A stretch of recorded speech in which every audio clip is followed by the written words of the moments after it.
लहरों से डर के नौका पार नहीं होती और कोशिश करने वालों की कभी हार नहीं होती। आइए दोस्तों, आज हम लोग भारतीय संविधान में राज्य की मंत्रिपरिषद और महाधिवक्ता के विषय में पढ़ेंगे। और इसके पहले वाले वीडियो में हम लोग राज्यपाल तक की बात कर ली थी, जो कि अनुच्छेद 152 से लेके 162 तक की बात वहां तक हो गई थी। आज हम लोग अनुच्छेद 163 से चालू करेंगे और 167 तक राज्य का मंत्रिपरिषद और महाधिवक्ता के विषय में देखेंगे।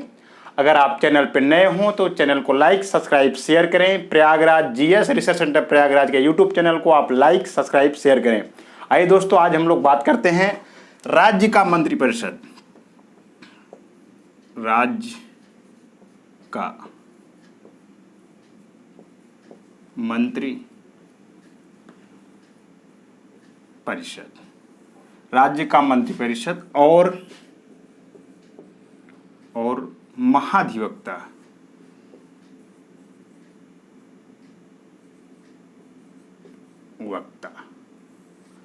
राज्य का मंत्रिपरिषद और महाधिवक्ता के विषय में हम लोग देखेंगे। और अनुच्छेद 163 से 167 तक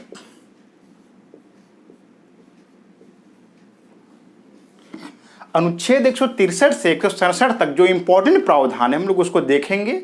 और ये महत्वपूर्ण टॉपिक, राज्य का मंत्रिपरिषद और महाधिवक्ता, यहाँ से क्वेश्चन आते हैं। तो अनुच्छेद 163 से 167 तक जो भी प्रावधान बताए गए हैं उसको क्रमशः हम लोग देखेंगे। और इसके बाद जो होगा अनुच्छेद 168 से चालू होगा और राज्य का विधानमंडल की बात होगा। तो राज्य का विधानमंडल में जो जो इंपॉर्टेंट चीज होंगे हम लोग उसको देखेंगे। पहले हम लोग आज इसको अनुच्छेद 163 से 167 तक की बात करते हैं। अनुच्छेद 163 की अगर बात किया जाए तो अनुच्छेद 163 कहता है राज्यपाल को सहायता और सलाह देने के लिए मंत्रिपरिषद। इसकी हेडलाइन है अनुच्छेद 163 राज्यपाल को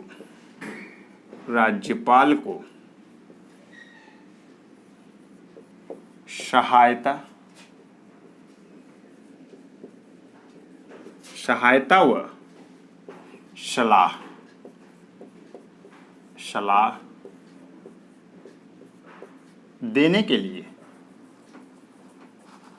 सहायता व सलाह देने के लिए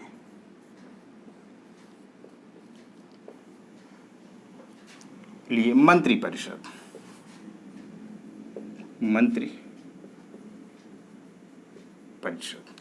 ये तो अनुच्छेद 163 का प्रावधान हो गया कि राज्यपाल को सहायता व सलाह देने के लिए एक मंत्रिपरिषद होगी। और जो उसमें जो सब क्लास बताया गया है हम लोग इसको देखेंगे। जो इसमें सब क्लास बताया गया है इसके विषय में हम लोग देखेंगे क्रमशः। और इसमें क्या प्रावधान किया गया है। अनुच्छेद 163 की तो बात हो गई। तो अनुच्छेद 163 में जो सब क्लास बताया गया है कि राज्यपाल को सहायता व सलाह देने के लिए, राज्यपाल को सहायता व सलाह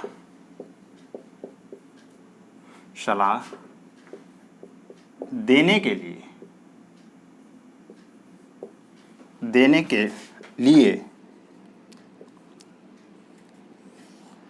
एक मंत्रिपरिषद होगी जिसका प्रधान मुख्यमंत्री होगा। एक मंत्रिपरिषद होगी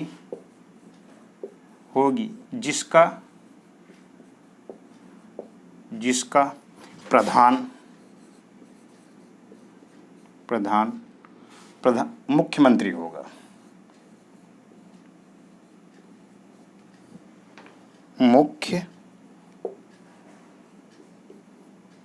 मुख्यमंत्री होगा। ये तो इसके सब क्लास की बात हो गई। राज्यपाल को सहायता व सलाह देने के लिए एक मंत्रिपरिषद होगी और जिसका प्रधान मुख्यमंत्री होगा। और जो इसमें सब क्लास की बात किया जाए तो इसमें सबसे इम्पोर्टेंट यही बात बताई जाती है कि अनुच्छेद 163 का जो प्रावधान है, राज्यपाल को सहायता व सलाह देने के लिए एक मंत्रिपरिषद, ये तो उसका हेडलाइन है। और इसमें अगर थोड़ी सी बात और कर लिया जाए तो इसी बात को पुनः रिपीट किया गया है, राज्यपाल को सहायता व सलाह देने के लिए एक मंत्रिपरिषद होगी और जिसका प्रधान मुख्यमंत्री होगा। ये तो अनुच्छेद 163 का प्रावधान हो गया। अब हम लोग अनुच्छेद 164 की बात करेंगे कि अनुच्छेद 164 में कौन से प्रावधान बताए गए हैं। मंत्रियों के बारे में अन्य उपबंध, इसकी हेडलाइन है, इसको देखते हैं हम लोग। अनुच्छेद 164,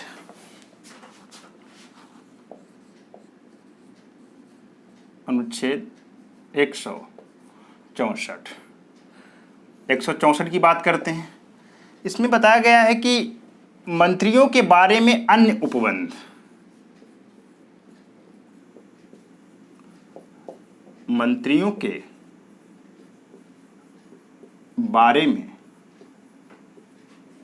अन्य उपबंध,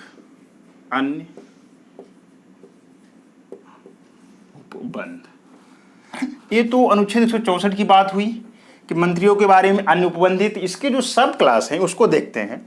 तो अनुच्छेद 164 एक की बात करते हैं। 164 एक इसका सब क्लास है। अनुच्छेद 164 एक कहता है मुख्यमंत्री की नियुक्ति राज्यपाल द्वारा, जबकि अन्य मंत्रियों की नियुक्ति मुख्यमंत्री की सलाह पर। मुख्यमंत्री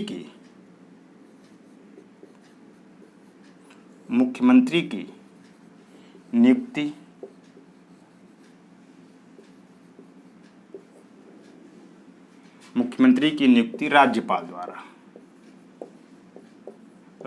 द्वारा और अन्य मंत्रियों की नियुक्ति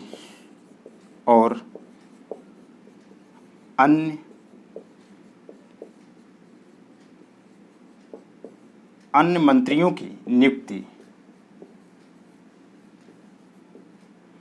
मुख्यमंत्री की सलाह पर।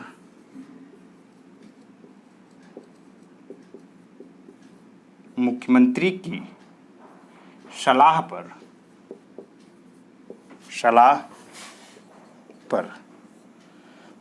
अन्य मंत्रियों की नियुक्ति मुख्यमंत्री की सलाह पर राज्यपाल द्वारा।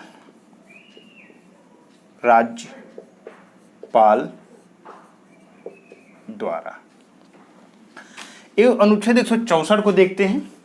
मुख्यमंत्री की नियुक्ति राज्यपाल महोदय करेंगे, मुख्यमंत्री की नियुक्ति राज्यपाल द्वारा होगा और अन्य मंत्रियों की नियुक्ति जो होगी मुख्यमंत्री की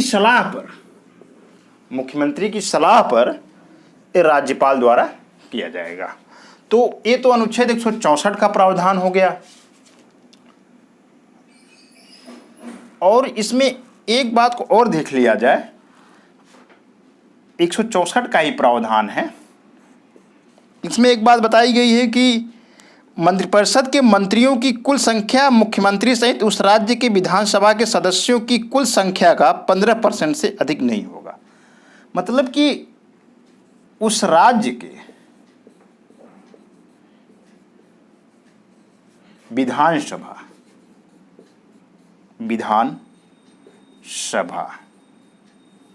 के सदस्यों के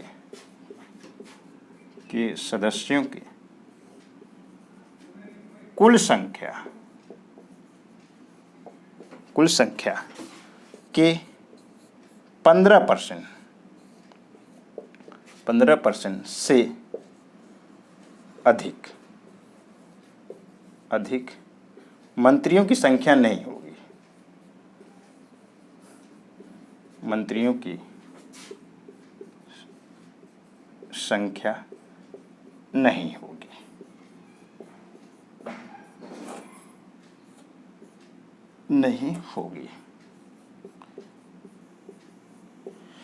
तो यहां तो अनुच्छेद 164 एक देखा जाए, मुख्यमंत्री की नियुक्ति राज्यपाल द्वारा और अन्य मंत्रियों की नियुक्ति मुख्यमंत्री की सलाह पर राज्यपाल द्वारा किया जाएगा। और उस राज्य के जो विधानसभा के सदस्य होंगे टोटल, उस इनकी जो संख्या होगी उस संख्या से 15% से ज़्यादा मंत्री नहीं बनाए जाएंगे। अच्छा, इसमें मुख्यमंत्री सहित की बात किया गया है। मुख्यमंत्री सहित यहाँ अगर देख लेते हैं छोटी सी बात, तो यहाँ सीएम सहित कुल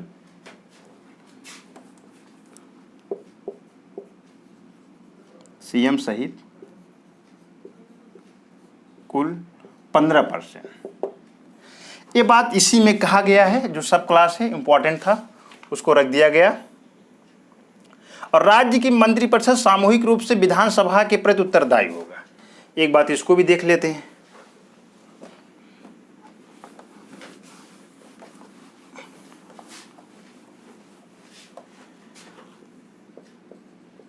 राज्य का विधानसभा सामूहिक रूप से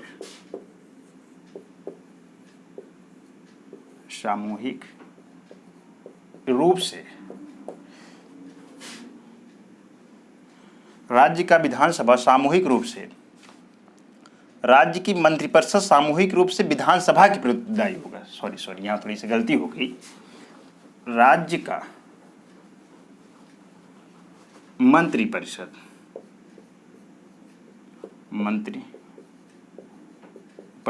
राज्य का मंत्रिपरिषद सामूहिक रूप से विधानसभा के प्रति उत्तरदायी होगा। विधानसभा के प्रति उत्तरदायी होगा। तो ये तो इसकी बात हो गई कि राज्य की मंत्रिपरिषद सामूहिक रूप से विधानसभा के प्रति उत्तरदायी होगी। ठीक, राज्य का मंत्रिपरिषद सामूहिक रूप से विधानसभा के प्रति उत्तरदायी होगी। ये 164 का ही एक सब क्लास है, इसको देख लीजिएगा और इम्पॉर्टेंट है। जो अनुच्छेद 164 की बात हो गई उसको हम सामने बता दिया गया। अब हम लोग अनुच्छेद 165 की बात करते हैं, राज्य की महाधिवक्ता के विषय में, जो कि एग्जामों में यहाँ क्वेश्चन आते हैं। इसको देखिएगा ध्यानपूर्वक। और इसका आर्टिकल ही डायरेक्ट पूछ लिया जाता है कि किस अनुच्छेद में राज्य की महाधिवक्ता के विषय में बताया गया है। तो अनुच्छेद 165 को हम लोग देखेंगे कि उसमें कौन कौन से प्रावधान दिए बताए गए हैं। और राज्य के महाधिवक्ता की बात अनुच्छेद 165 में ही किया गया है। अनुच्छेद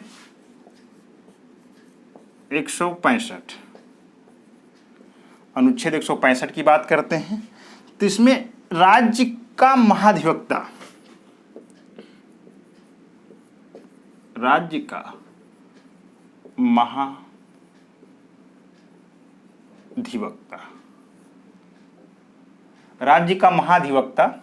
इसकी बात बताई गई है। उसको पुनः लिख देते हैं,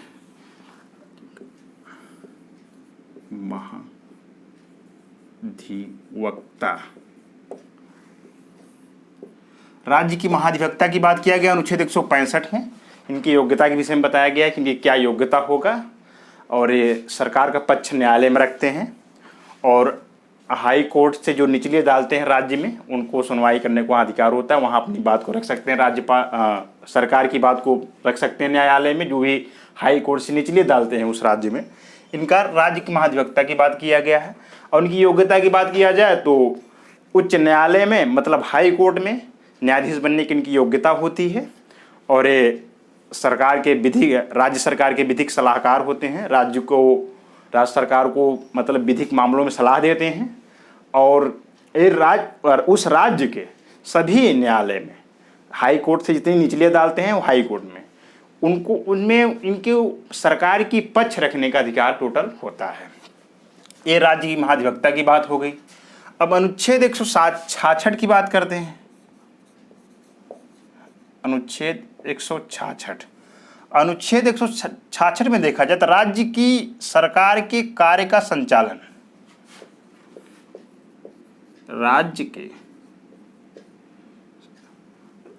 की सरकार के कार्य का संचालन, राज्य सरकार के कार्य का संचालन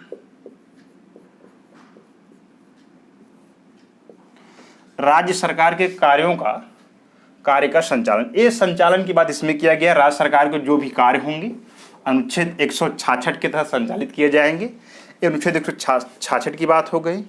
अनुच्छेद 167 की बात करते हैं। अनुच्छेद 167, अनुच्छेद 167 में राज्यपाल को जानकारी देने आदि के संबंध में मुख्यमंत्री के कर्तव्य, मतलब राज्यपाल को जानकारी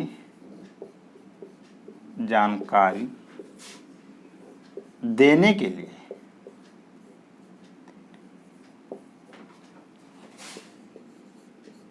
लिए मुख्यमंत्री का कर्तव्य,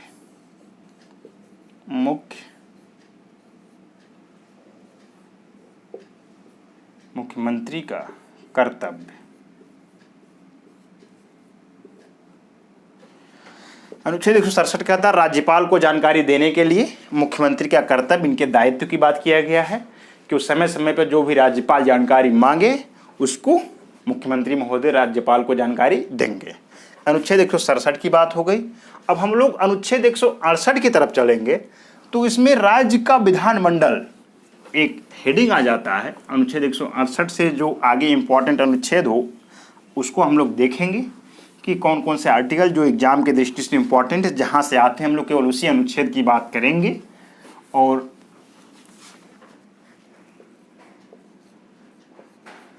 अनुच्छेद 168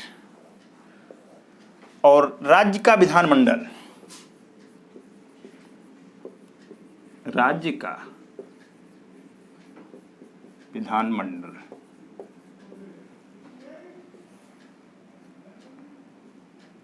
राज्य का विधानमंडल की बात करेंगे और अनुच्छेद 168 की बात करेंगे। 168 में क्या क्या बताया गया है।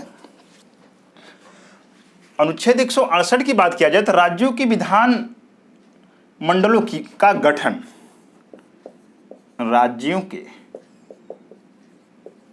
विधानमंडलों का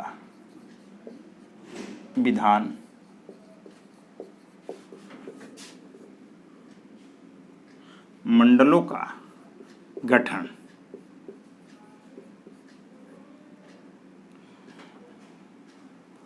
राज्यों की विधानमंडलों का गठन जो है अनुच्छेद 168 की बात करता है। अनुच्छेद 168 बात करता है राज्यों के विधानमंडलों का गठन, कि राज्यों के विधानमंडलों का गठन किया जाएगा।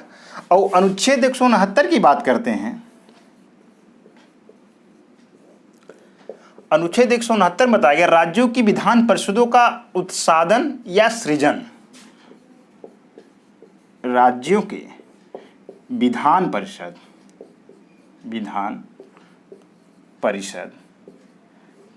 का सृजन, राज्यों की विधान परिषद का सृजन, इसकी बात किया गया है अनुच्छेद 169 में। और बहुत इंपॉर्टेंट अनुच्छेद नहीं है, यहाँ से कभी कभी आर्टिकल डायरेक्ट पूछे जाते हैं तो हम लोग उसी की बात कर ले रहे हैं। और अनुच्छेद 170 की बात करते हैं। अनुच्छेद 170 में विधानसभाओं की संरचना, विधान सभाओं की संरचना और इसी के साथ में हम लोग अनुच्छेद 171 को भी देख लेंगे। अनुच्छेद 171 विधान परिषदों की संरचना, विधान परिषदों की संरचना। अनुच्छेद 170 कहता है विधानसभाओं की संरचना की बात करता है और अनुच्छेद 171 जो विधान परिषद की संरचना की बात करता है। इसको एक बार पुनः देखते हैं। अनुच्छेद 168 कहता है राज्यों की विधानमंडलों का गठन की बात करता है और अनुच्छेद 169 बात करता है राज्यों की विधान परिषद का सृजन, विधान परिषद का सृजन। अनुच्छेद 169, अनुच्छेद 168 राज्य की विधानमंडलों का गठन। अनुच्छेद 170 की अगर बात करते हैं तो विधानसभाओं की संरचना की बात करता है और अनुच्छेद 171 की बात करते हैं तो विधान परिषदों की संरचना की बात करता है। ये तो आज हम लोग यहाँ तक बात की, विधानमंडल तक की बात हुआ। अब अगली वीडियो में आपको और सब सारे अनुच्छेदों की बात करेंगे हम लोग। अगर आप चैनल पर नए हों तो चैनल को लाइक सब्सक्राइब शेयर करें, और Prayagraj GS research centre Prayagraj के यूट्यूब चैनल को आप लाइक सब्सक्राइब शेयर करें, अपने दोस्तों सहपाठी मित्रों तक पहुँचाएँ, और आप जीवन पथ पर आगे बढ़ते रहें सकारात्मक दृष्टि से, और संघर्ष करिए। आप अवश्य अपने एग्जाम में सफल होंगे, यही हमारी शुभकामनाएं आपके साथ हैं। धन्यवाद, सादर प्रणाम।